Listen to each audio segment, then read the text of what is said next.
You're listening to episode number 95 of the Helping of Happiness podcast. Today we are talking about friendship, with it being Valentine's week, kind of a little Galentine's Day theme. We've got Emily Schofield from the Backyard Adventurers on as a returning guest. We enjoyed hearing from her in episode number 70 when she talked about finding adventures in our backyard. So the link will be in the show notes to that if you missed that episode. She's fantastic. So let's get started.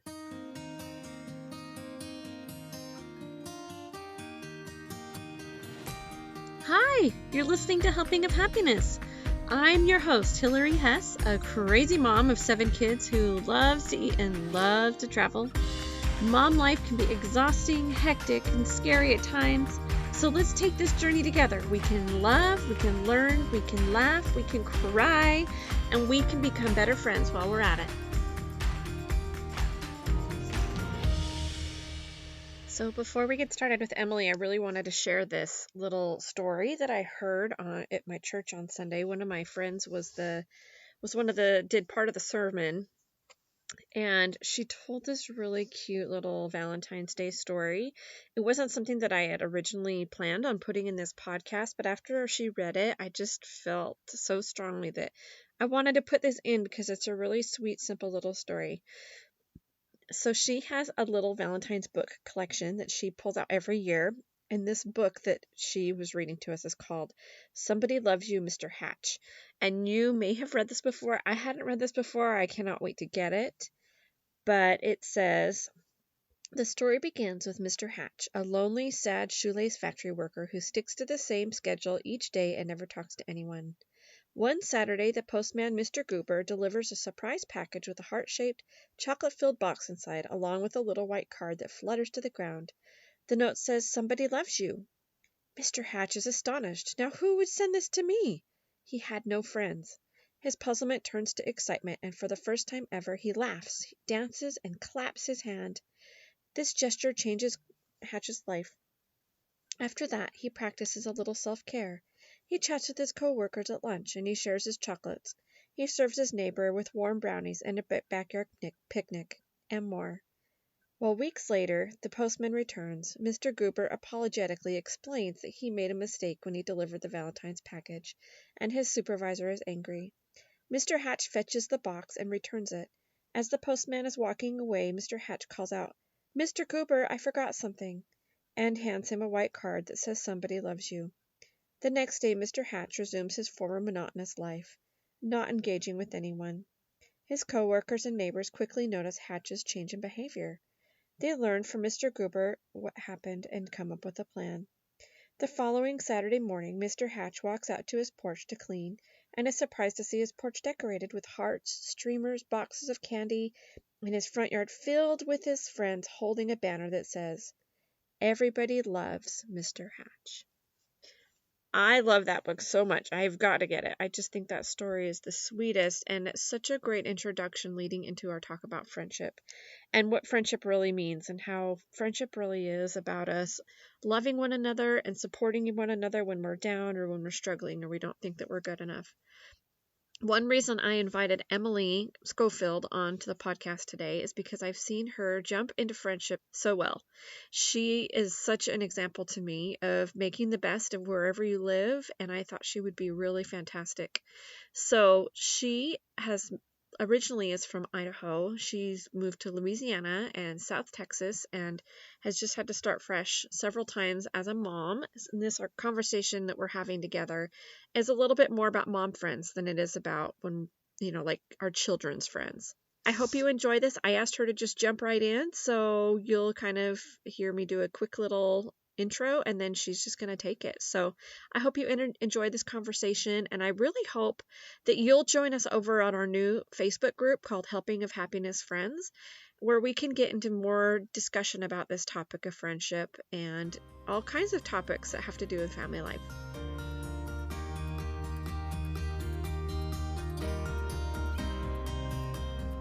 Hey, Emily, how are you? I am so excited to be back on the podcast, and I am so excited to be friends with you, Hillary. So this is such a fun topic that we get to talk about. I'm Emily, like you said, and I run an Instagram feed and a website called The Backyard Adventures. And our motto is to inspire families to create magical memories right in your own backyard. And we live here in South Texas, and so we definitely are adventuring here in this backyard. But since I was on the podcast last, I've actually started to kind of create a community of families and a community of women that love to share how they adventure in their various own backyards. So we've had guest posts from all over the place, from Alaska to northern Texas to all sorts of places. And it's been so fun to see how other families are choosing to adventure right in their own backyard. And I love the community that it is starting to create. I also am a contributor for the Corpus Christi Moms blog, which has been an excellent platform and avenue to share a lot of other things that I'm passionate about with other moms, just like you and me. Awesome. I love it. I'm a huge, huge fan, and I was so honored to be able to contribute on my feelings about all my fun things to do in Dallas. So that was really, really fun. So, okay, so as we're getting in here, I just want our audience to know this is kind of a fun relationship that we have because we haven't ever actually met in person. And this is something that I never really thought you could develop good friendships just online. Like before I really started blogging and podcasting and doing things like that, I always thought you can't have a real relationship with somebody online. You have to be knowing them face to face. But I've had so much fun going back and forth with you. And of course, we've done some podcasts together. So we've had some FaceTime, even if it's virtual FaceTime. But I just think that as we're talking today, I would love to talk about all different kinds of friendships across the spectrum that we have. Yes. You talked about moving. That I think can be one of the really hard times because you're in a new place. Generally, you're usually away from friends. Sometimes you're away from family, or sometimes you're near family and the family drama, and you just need a friend to talk to. Absolutely. What are your tips? Because you've done a lot of moving lately, really, right? You've been in Louisiana, you've been in Texas, and you're from Idaho. So very big moves. So Yes. what have been your best things to make friends when you've been doing your moves? What has been kind of your way of the things that have worked and maybe the things that haven't worked? Okay. Has it So always worked? Have you always jumped right in? So I do want to put a little disclaimer. I think before I got married, I thought once you find your spouse who is your best friend, then you never have to make any more friends ever, which is totally not true. I mean, my spouse is my best friend. He is the first person that I talk to about things. He is the person whose advice and opinion I value the most when I'm faced with a decision or a problem in my life. But women still need women. Like, you still need your group of girlfriends that you can, mostly because most husbands are probably this way, but my husband is like a fix-it-all personality. And sometimes I'm like, no, you can't fix it. Or I don't need you to fix it. I just need you to listen to me. And so sometimes that's where your girlfriends come in. That being said, as I have moved to all of these locations, every move has brought an opportunity for my husband and I to grow closer before I branch out and make my new girlfriends. But when you move somewhere new, you do have to kind of start over. So something that I would say does not work is sitting around and waiting for the invitations. I would love to think that everywhere you move, whether it be a church group or a school group or a community group, that they would just rally around you and welcome you in. But that doesn't always happen. And so if you sit around and wait for the invitations to roll in, you have the potential of being really disappointed and really lonely. So the best advice I have is to just put yourself out there. And it's really scary and it's really hard sometimes. But if you just put yourself out there, then then people are like, oh, she's friendly and she wants to make friends. And those true friendships, they don't happen overnight, but at least the networking and the opportunity to develop a friendship can present itself more frequently. So, my friends actually make fun of me for this, but when we moved into our ward here, which is where your congregation meets. Congregation here, I walked up to several women who appeared to have children around the same age as me, and I said, I'm Emily, and I love making friends, and I love going to playgroups, and I love going to splash pads, and I just put it all out there. Like, I love it. Like, these are the things that I love, and I think they were really taken aback. Like, who is this girl? But then I knew that I had done my part. Like, I had embraced where we were, and I had just started the conversation. Mm-hmm. And then there isn't that whole like, oh, but what if they don't like doing that? Or because I just put it all out there. Like, I love doing all of these things. So, and that doesn't mean that it's always easy from there on out, but you sometimes have to be the instigator. You sometimes have to be the one that initiates the invitations, and that's okay. Another thing would be that if you are new to a place or not new to a place, if you're invited to do something, don't turn down the invitation.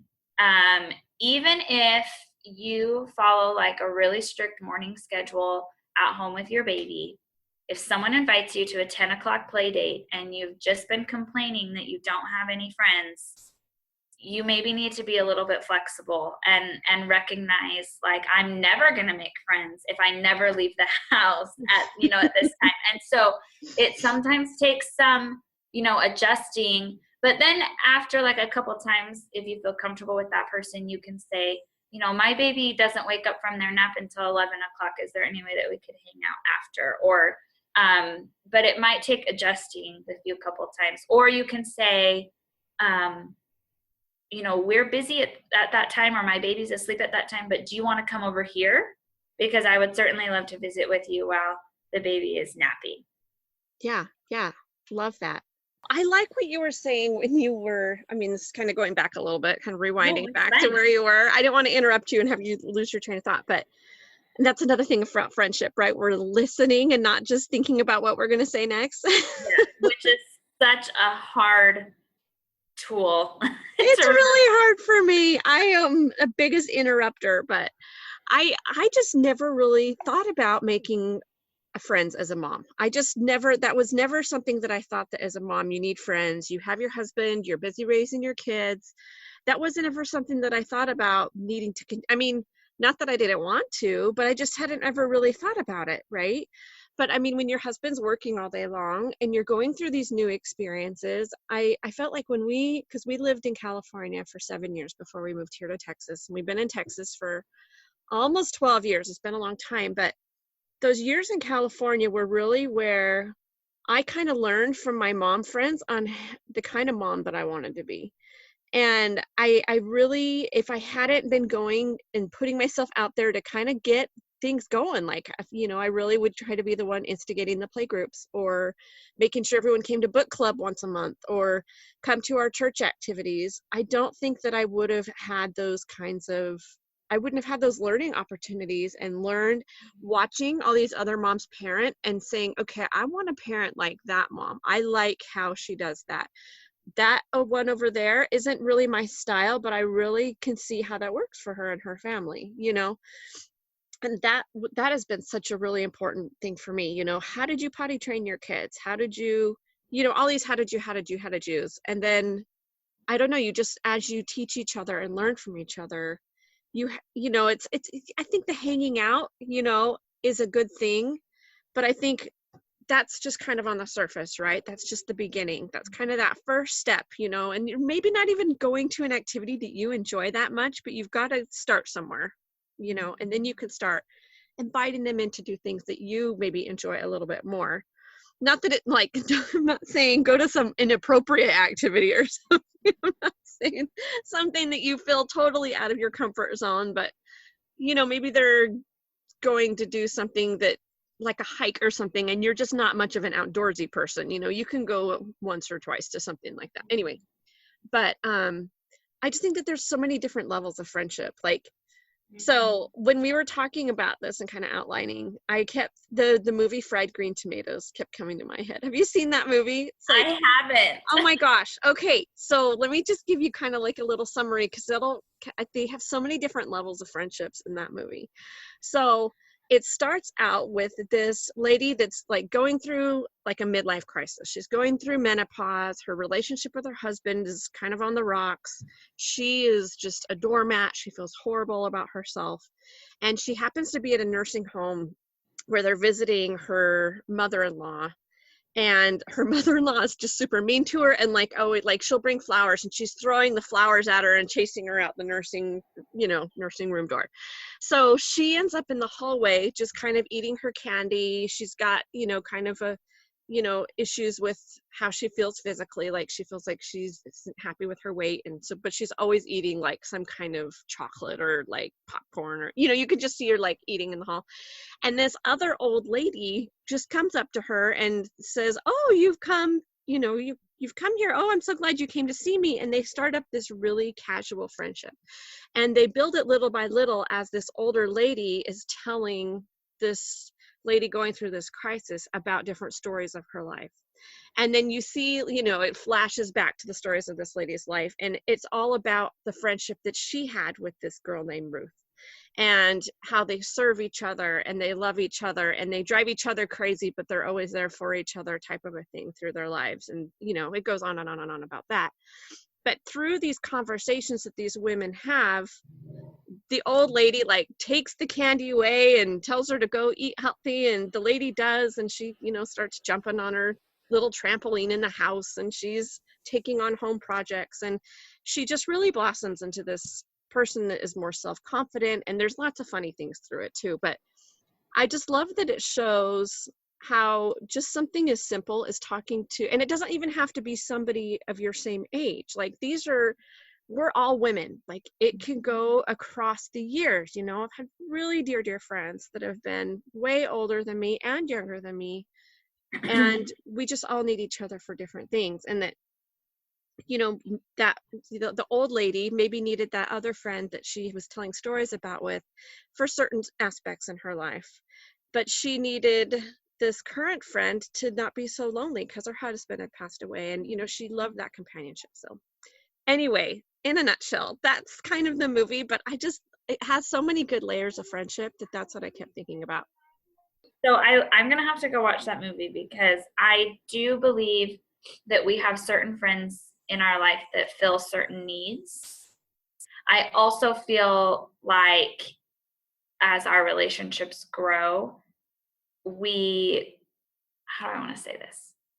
As our relationships grow, we definitely recognize those needs in the people that we interact with as well. So I might have certain friends that if I just need like a really good laugh, I know that they're who I'm going to call. But if I need a friend who is going to just sit and listen and cry with me, like I have friends that are like that. On a more like less serious side, I joke all the time that I don't have any talents and I just surround myself with people who have the talents that I wish I had. So I have my piano playing friend that can fulfill any of my needs if I need someone to play the piano. I have my crocheting friend who is able to crochet any hat for my babies that I need because I don't know how to crochet.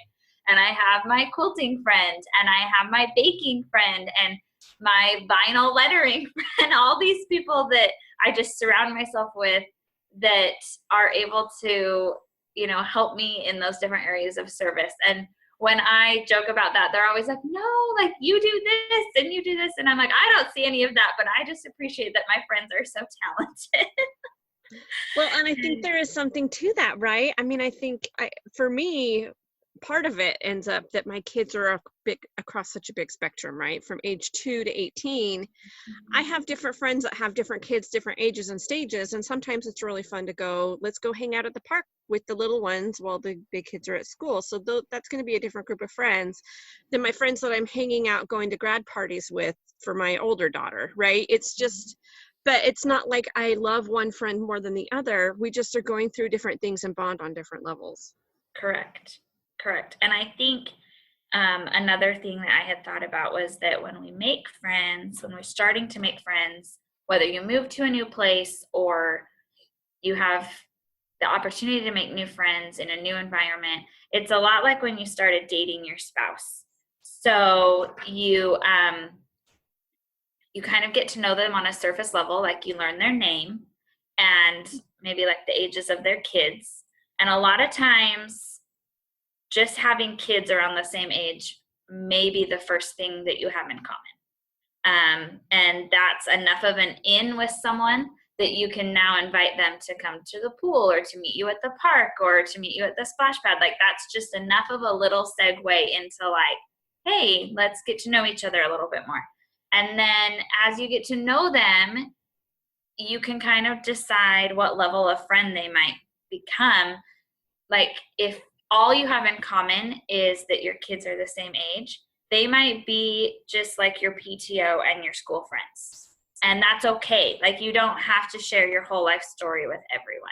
But as you get to know someone and as you share more about each other, you may realize that this is like our true soul friend. And I talk about that all the time with friends and acquaintances that, you know, you can be friendly with someone forever, but they become like a true friend when you equally share parts of your heart with them. So you can be at the splash pad for 2 hours with another woman who has children around the same age of you as you and have a wonderful time, but not really talk about anything.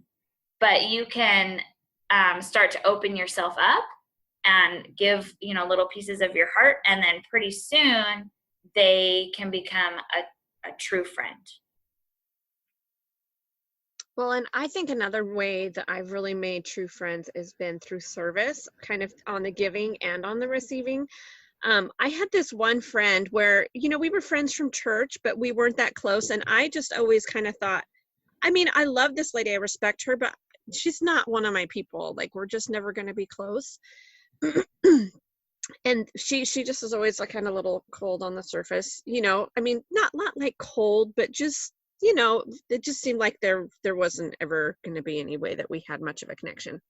But then I had an opportunity to serve her kind of in a moment when she didn't think that anybody else was really going to come to the aid. And all of a sudden she opened up and I was like, oh my goodness, this woman has got a beautiful soul. I love her. We can share. And we've become the closest of friends through the years because she let me in and I was able to help. And it was great. Another friend, I was thinking another time, I had first moved to Texas and I didn't know anybody. I was like 4 or 5 months pregnant and I knew one person. And so my one friend was going to be the one that took the kids while I had the baby, right? Well, of course they get pink eye. And I've told this story on the podcast before. This is my friend Tony that was on the podcast. She's got the 7 kids and triplets. And anyway, she was on ways back. I'll hook up to that. But she had just had me over one time for like lunch with like a couple other moms when we had first moved here and said, if there's anything you ever need when you have your baby, call me, which normally I would never call anybody like that. But I was on my way to the hospital and I knew the one soul I knew, all these sick kids, and I did not want to get my kids sick when we were having a brand new baby in the house and everything. So I called her and she was pregnant too. And she already had 6 kids and she took my 3 kids in and just loved on them for like 2 full days. My son ended up throwing up at her house. Like, I mean, she was like superwoman to just take care of all of that. And of course, she didn't tell me that until after she gave the kids back once I was out of the hospital. And we just became the best of friends after that experience because I just was so grateful for her. And she just took me under her wing, really, after, you know, not really knowing anyone. So I think that those moments of service can be your way to connect the fastest and the easiest and the most natural. Because I think sometimes it's like, how do you just open up your heart? Well, you see that they're sick, go bring them a meal, go bring them a balloon if you're not feeling like you're a cook. It's Valentine's Day. Leave them a little balloon from the dollar store with a little box of candy hearts and say thank you for your friendship. I mean, it's like little tiny things that kind of think can really add up in the long term. I love that. Speaking of service, someone told me this many years ago, and I loved it, and I've tried to keep doing it, and it has helped me feel like I can reciprocate friendship a lot better. So when a friend tells you something big that's coming up, or something that even passed that was a big deal in their family, make a little note of it so that you can try to follow up and remember to follow up, because I always have really good intentions and then I forget. And then I feel terrible when a few days have passed and I haven't followed up on it. So, for example, one of my best friends lost a baby several years ago. And I will never forget that this baby was born in December, but it it means so much more if you actually remember him on the day that he Yeah. was born. Yeah. And so I have his birthday in my calendar, and it pops up every year on that day to remind me to reach out to this very good friend of mine on his birthday, or to send a note that will arrive on his birthday, or to send flowers that will arrive on his birthday. And this was about 4 years ago, I think now, that he passed away. And I don't want to sound like I'm like the best friend in the whole world, but I love that I'm able to remember him on that day as well, and be able to reach out to my friend on that day. And she asked me a couple weeks ago, she said, "How do you always remember?" Because a lot of people will reach out to her, after she posts something on Facebook, or they'll reach out to her just in the month of December. Yeah. And I told her my secret. I said, "Well, I actually have it in my calendar so that I can remember on that day." And she said it just means so much more when it happens on that day. Mm-hmm. Um, and not even big things like that. Sometimes I will, if I'm worried that I'm going to forget that they have a test in school coming up, or if I'm worried that I'm going to forget that they told me their husband's going out of town for a week, I should probably take them a meal randomly. I'll put it as a reminder in my phone so that I can be a better friend. Does that make sense? Yes. Oh, it makes total sense. My life is like ruled by my calendar, and if it's not on my calendar, there's just so much else going on in my brain that I just don't remember all the time. Sometimes I do, but a lot of the times I don't. And I know that if I write it in my calendar, then I don't have to keep it in the front of my mind. And so it's one less thing to be cluttered in. I love that so much. No, I have a friend like that too, where I had to put it on my calendar because I could never remember the exact date when her mother passed away. And so I really try hard to, because it was kind of a tragic, I mean, it's always tragic, but it was a very sudden, scary thing. And so I always wanted to, because I know that she still has a lot of pain towards that, and it's been years, but I think that really helps our friendship a lot, that she knows that I do care about her and I am thinking about her on days when I know it's going to be the hardest. So, okay, so I love how you said seeking people out. So we talked about putting yourself in new situations. Like, at least for me, the best place that I've had to make friends probably when I've been moving is to really attend the women's group at my church. That has been the best place for me to really make friends. Another place for me that feels kind of natural to just get conversations going is volunteering places. So whether that's at the school, or whether that is with the church group, or wherever you can find an opportunity to do that. There's lots of really great service websites, like justserve.org has lists of different service projects that you can do for different people. That's a great place to meet people. But I think just throwing yourself into those situations, when you're working side by side with somebody, conversation comes a lot more naturally, and it's not quite so forced and hard. And I don't know, you just don't feel quite as on the spot as having to invite someone into your home or something. Right. I also think as far as being moms and making friends go, it's super easy to, gather at the park, gather somewhere with your friends and visit, but you are distracted by keeping track of your children.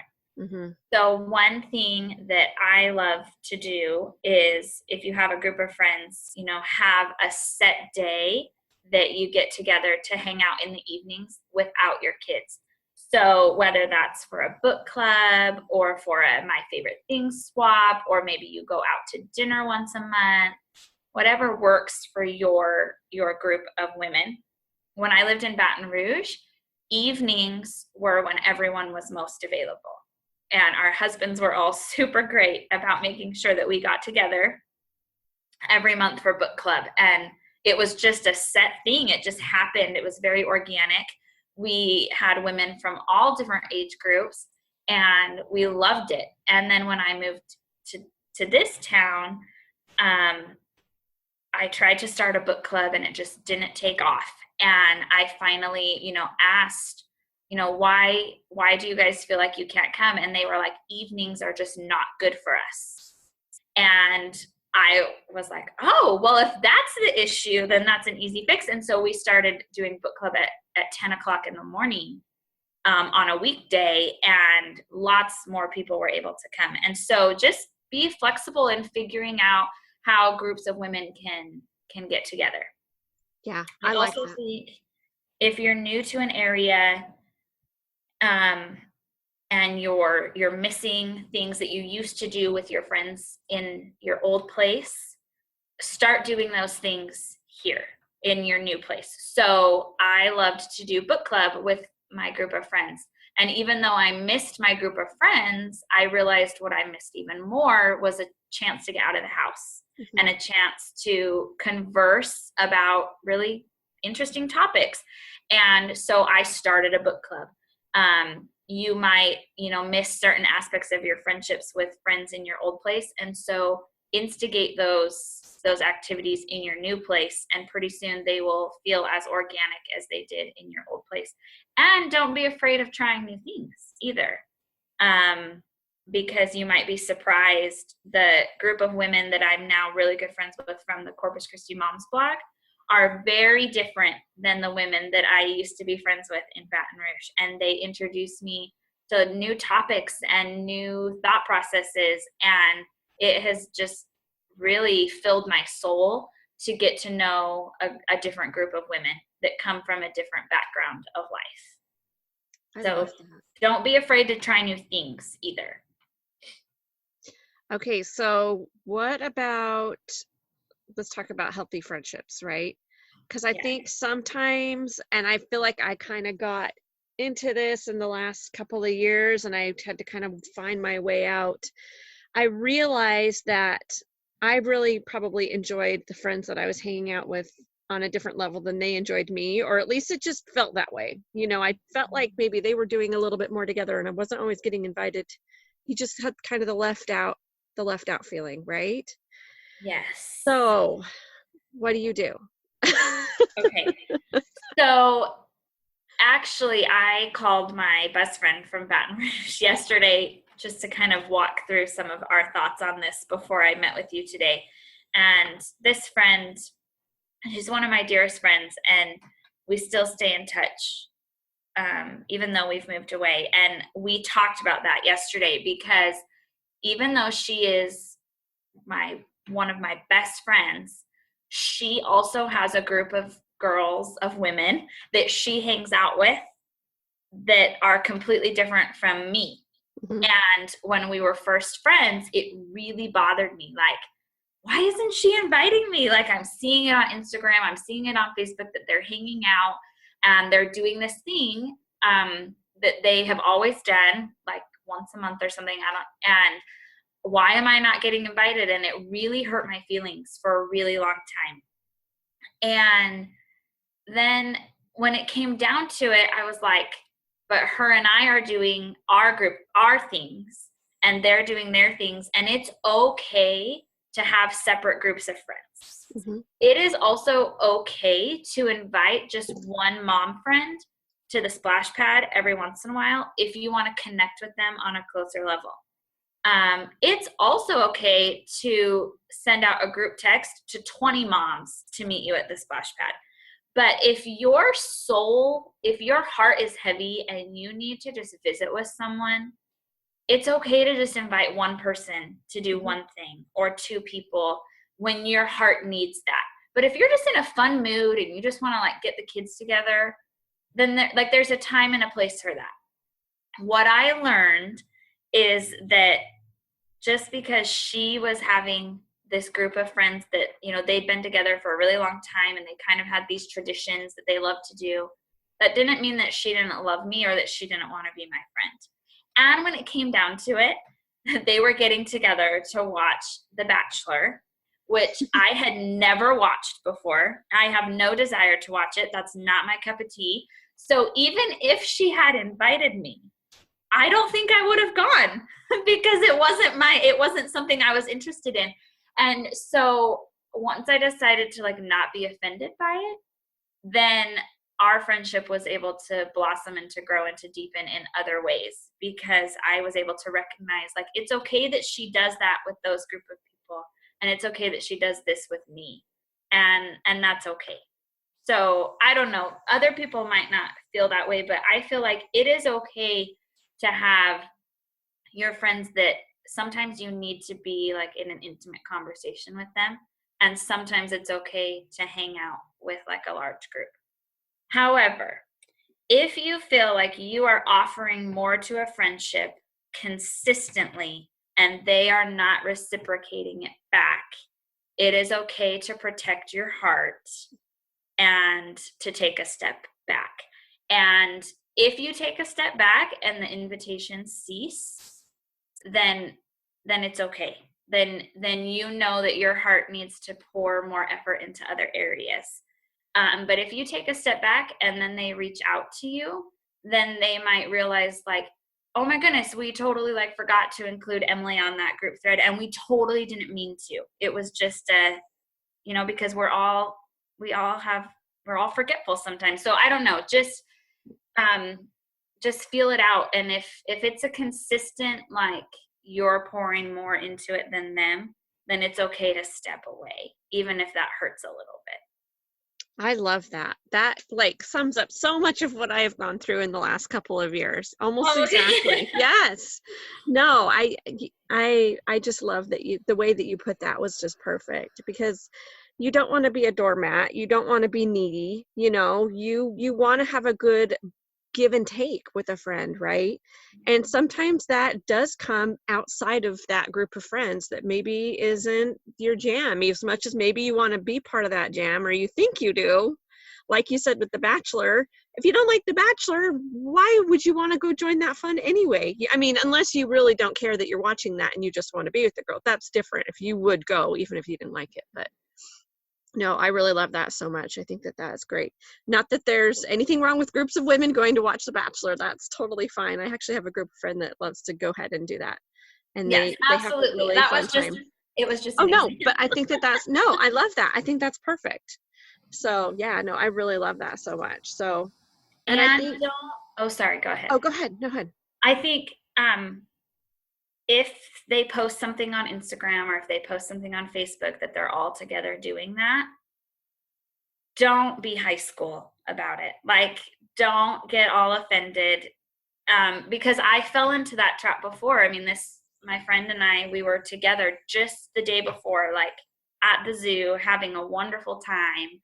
And then I saw that pop up, like that they were all together watching The Bachelor. And I'm like, that's so weird. I thought we were really good friends. And then I'm like, but what's the big deal? Like, her and I were together just yesterday having a wonderful, beautiful time with our kids and with each other. And so just be sensitive. Also, I think sometimes we don't realize the dynamics of that other relationship either. Mm-hmm. And just because they look like they're all like hunky-dory having a great time, you don't know if they might be having the same left out feelings or struggles in those relationships or whatever it is. Yeah. So don't let your fear of missing out, your FOMO, mm-hmm. hinder the friendship that you already have with someone. Yeah. And because there may be a time that you want to just invite that one friend to do something. And so you don't want the tables to be turned. Like you want to Hmm. recognize that people can be friends with everyone and they might just be hanging out with one person at one time, and that's okay too. So. Yeah. I love that. Love that so much. We're getting kind of down here, I think, to some good stuff that we've talked about. But I also wanted to say sometimes asking for help is a good way to make a friendship too. I mean, not that you want to be asking and asking and asking, but like in the situation that I was in when I was going to the hospital in labor, having a baby, me asking for that help just kind of opened the door for my friend to be able to come into my life a little bit. And I think also on the flip side, offering to help in those situations and, always being there if something is happening, like taking their kids when they need to go to the dentist or whatever it is. And if you can have a reciprocal relationship like that, sometimes even just your conversation, like I have a couple of girls that we try to do swaps with we were doing it really regularly during the fall. And then it's funny because all three of us haven't needed the swap as much this winter term, but it was really great because when we would do the drop off pickup, that's when we would kind of have a chance to kind of catch up on what each other had going on. And that's when I could know, oh, she's going through this because she needs me to watch her kid while she's going to have her kidney stones looked at or something, like a little bit more about what's going on just because you're offering to help in those different situations, and it's an easy follow-up if you're watching your friend's kids when she's going to that kind of a checkup to then text later on. Maybe she doesn't want to talk about it at drop off or pickup, but text them later and just say, hey, I just wanted to check on you. Are you still in bed this week? What's going on? I think that those little tiny text follow-ups and things can really make a huge difference. I agree completely. Which is also, if you're worried about forgetting to follow up, just put a reminder in your phone, and there's no shame in that. No. We're all moms, we're all forgetful, and it doesn't mean that your intentions are not sincere. It just means that you wanted to not forget to follow up and to reach out. So. Right. It's not like you're just putting them on a list. It's because you truly want to be a good friend and want to be there. I love that.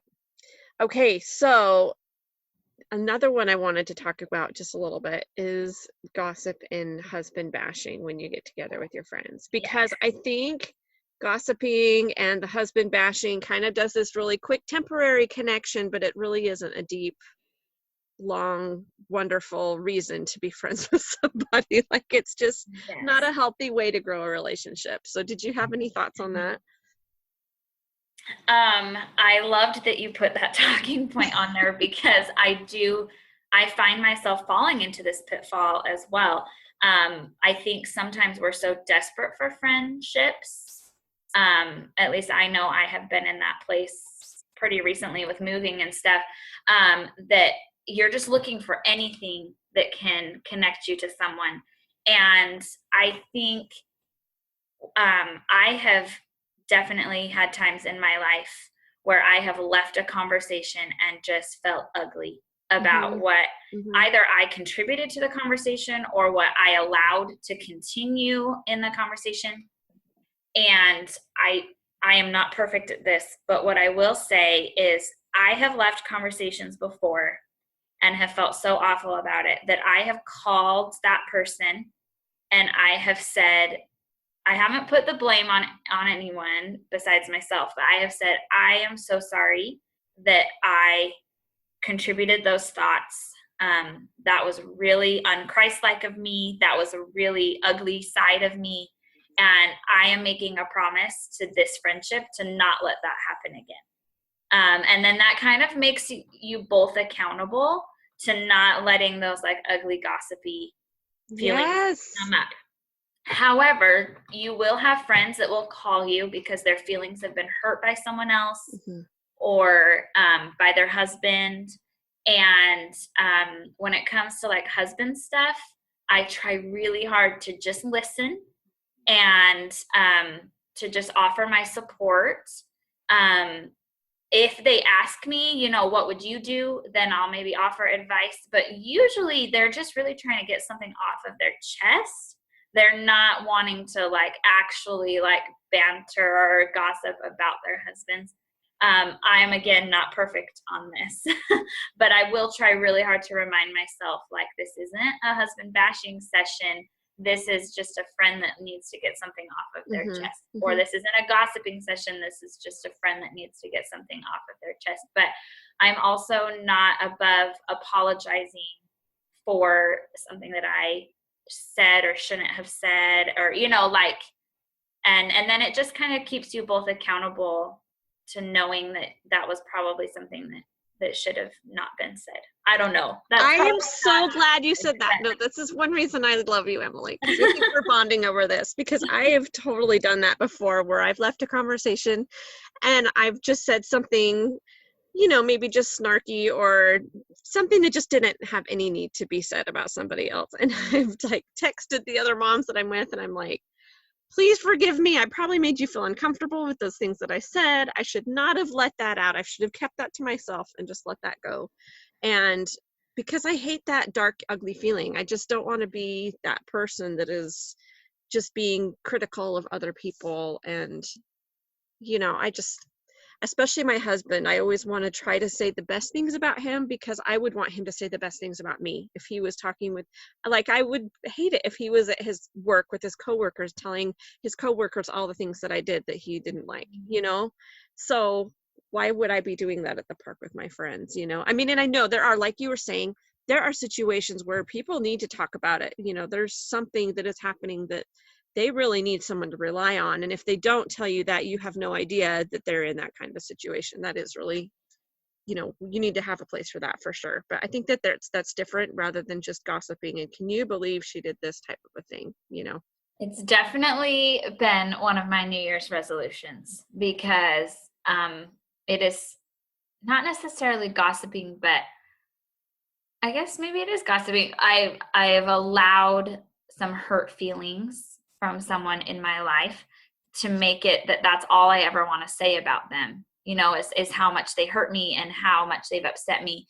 And I'm like, I can't, it's not that I shouldn't talk about that with other people, but would I want that person to be talking about me that way? No. So it's definitely been a New Year's resolution to just not go there, and to pray for the patience and forgiveness, and, you know, everything that I can't do that if I'm hanging on to those hurt feelings. So Well, and I love how you say praying for the patients, because I have definitely prayed for friendships too. When I have first moved somewhere, I have said those prayers. Heavenly Father, I need a friend. I am so lonely. Please help me make a connection with somebody here, you know, or help me on the other side. Sometimes I've been like, I need to serve someone. I'm in a place where I need to go out and stop thinking about myself and serve someone. Please point me in the direction of someone I can help today. And it just changes your life when you do things like that. I think people come into your life that you don't expect, and just those doors open somehow. I was just going to say that too. When we pray for friendships, a lot of times the answer is to go and help someone or to go and serve someone. And so what I've changed my prayer to is not so much help me to find a friend, but help me to know where I'm needed today. Mm-hmm. Because sometimes that friend is, you know, an elderly woman Mm-hmm. in your neighborhood or in your church, or sometimes it's a new mom, you know, someone who's significantly younger than you, and you wouldn't necessarily peg them as who you would become a true friend with. And if we listen to the answers to our prayers, a lot of times they come in really different ways Mm-hmm. than we expected. And I think it's really nice sometimes, if it's an appropriate situation, to let them know that they were an answer to your prayer. Thank you for letting me serve you in this way. I needed that fill up today. Or thank you for saying that thing that you said, because that's exactly what I needed to hear today. You know, Yeah. I like to do that sometimes after hanging out with my friends, just sending out a text and thank you for getting together with me today. I just really enjoy you. I love being friends with you. And I feel like that makes them feel good about them and lets them know where I stand, that I really do enjoy their friendship.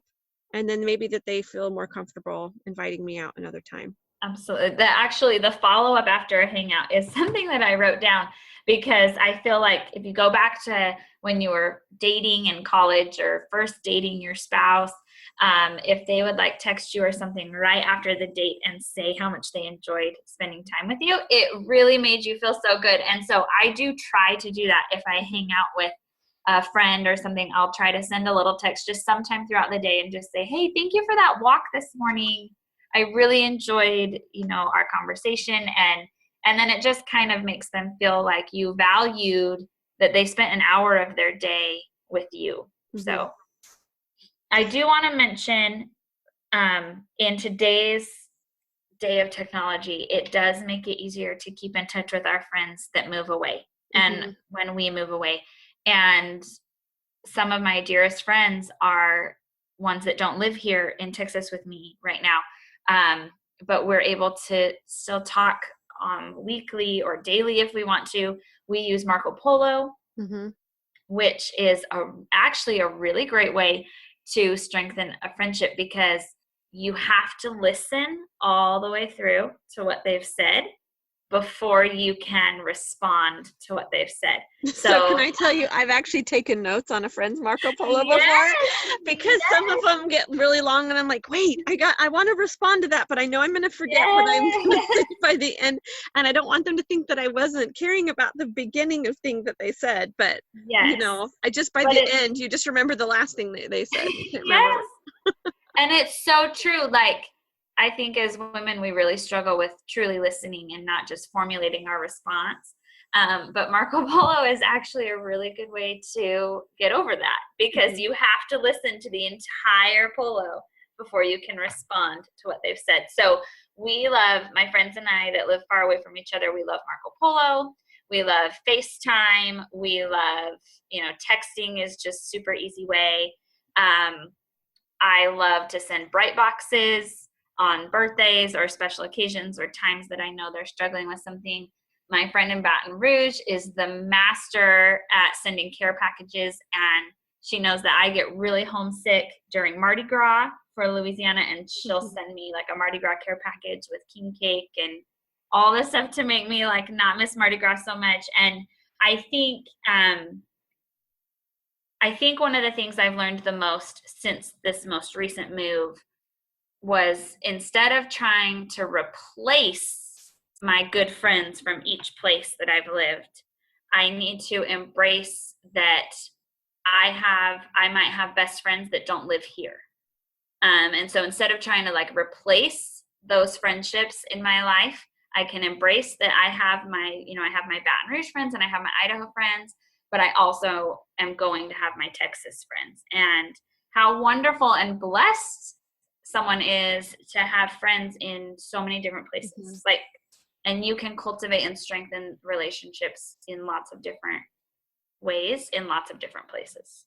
I think that's the best attitude in going into moving to a new place too, is that you're just adding to your friend garden. You're just planting more flowers, right? You don't need to just stick with that same rose bush your whole life, right? Branch out a little bit. I love that so much. So all this is making me think of something that I was going to do, but I haven't. So I'm going to challenge myself to do it, and I'll challenge you and our audience if you want to do it too. But I recently found one of my old roommates from college that I hadn't been able to find for 20 years.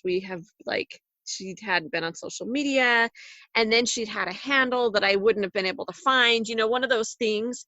But she somehow found me through a cousin of hers, and so we've been meeting to get together and do a virtual meetup, because the group of us that got together in college live all across the United States now, Hawaii and California and Texas and all over, like Arizona, everywhere. So I want to do like a Zoom meetup with my college buddies. Wouldn't that be so fun to like arrange something like that? Because I know we're not going to be able to get together in person anytime soon, as much as I want to get them, and I'll run off to Hawaii. And I think there's definitely something to be said about reunioning with your friends if you can. Yes. But so that's my challenge. I'm going to make to myself. I'm going to set up that meeting. And even maybe I'll try to do that with some other friends too, but I want to start there. And so I would challenge you and maybe some of our audience members to find some friends that you haven't got together with, whether they live by you or they live far away. polo them, get together on a Zoom meeting, Skype, whatever you use to connect with people, and just do it sometime this week as we're coming into Love Week here with Valentine's. I love that idea. I love that idea. So, okay, is there anything else in your heart you wanted to share? Anything you can think of that I missed? No, I think I would just say neither of us are friend experts, but if anything, I would just hope that if we can do it, then the audience can do it. Yes, anyone can be a friend. Yeah. And yes. Yes, and we all need each other. We all need each other so much. So, well, Emily, this has just been so awesome, and I love that our little virtual relationship can just keep growing through things like this. Like, I just feel even more connected with you just talking about this on our podcast, so I think that these little seeds can be planted, and if anything else, you've got to give it time. Don't try to rush a friendship. That's when you try to go too fast, it just doesn't work out. So just have patience and let it just grow, and that be my last little bit there. Thank you for having me on again. It was so nice to talk to you. Thanks, Emily. I hope this podcast gave you some new ideas of what you can do to deepen your friendships, and even be grateful for maybe some relationships that you hadn't thought about for a while. So I hope you'll also go follow Emily Schofield. She is just fantastic at the Backyard Adventurers. I am looking forward to giving her a call actually sometime this week, because I want to know all about a couple of places that she's been to and that she really loves. So she's just the best when it comes to any kind of travel tips, and she's been all over Texas especially, and she has really great resources all over the country. So have a really happy day. Love it, love it, love it so much if you would give us a rating, review, and subscribe if you're listening through Apple Podcasts, so we know how you're enjoying the podcast, and share with your friends. This topic is all about friends, and let them know that you love them so much and you're grateful that they're your friend.